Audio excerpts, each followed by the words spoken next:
Vous vous demandez ce qui rend votre parfum Chanel numéro 5 ou Estée Lauder enivrant? Cet arôme distinctif provient de ces fleurs jaunes, ce qui est maintenant devenu un important ingrédient de certains des parfums les plus populaires au monde, pousse dans ces bosquets épais qui jonchent l'archipel des Comores, dans l'océan Indien. Ce type de plante est venu des Philippines il y a longtemps, lorsque nous avons été colonisés par les Français. Un botaniste français venu aux Comores l'a planté et à partir de ce moment-là, nous avons commencé à l'expédier en France. Lorsque nous avons obtenu notre indépendance, les populations locales ont continué à la cultiver et nous avons obtenu un financement de l'Union européenne pour en faire une entreprise internationale. Les Comores sont connus pour être une île au parfum, car beaucoup d'odeurs et d'épices bien connues, comme la vanille, sont cultivées et produites ici.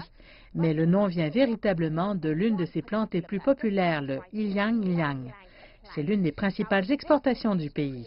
Elle est utilisée pour la fabrication de parfums, d'huiles essentielles et même de médicaments. La plante ylang-ylang est originaire des Philippines, mais elle a été introduite aux Comores par la France au début des années 1900. Aujourd'hui, plus de la moitié de la production mondiale provient des 3 petites îles des Comores qui exportent pour près d'1,5 million de dollars d'huile essentielle chaque année. Bien que l'usine représente près du quart des recettes d'exportation totale de l'archipel, les récoltes sont cultivées dans de petites exploitations. Une fois les fleurs soigneusement cueillies, elles sont envoyées à proximité dans des distilleries où les distillateurs traditionnels au feu de bois comme celui-ci, en extrait l'essence. Nous achetons environ 100 kilos de fleurs pour 3,5 $ chez les agriculteurs. Il faut environ une journée pour achever le processus de distillation de la plante. Nous commençons par extraire la plus haute qualité d'huile, puis par extraire les qualités inférieures. J'utilise l'argent que je gagne pour subvenir à mes besoins et à ceux de ma famille, puis je place le reste à la banque.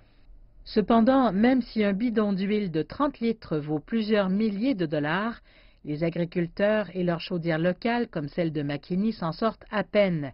En effet, les petits producteurs d'essence ne disposent pas de l'expertise ni de l'équipement nécessaire pour maintenir les normes élevées.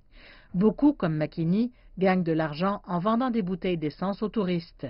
Les économistes disent que pour que la fleur devienne une source principale de revenus et une devise importante pour le pays, il faut encore envisager une sérieuse réorganisation du secteur.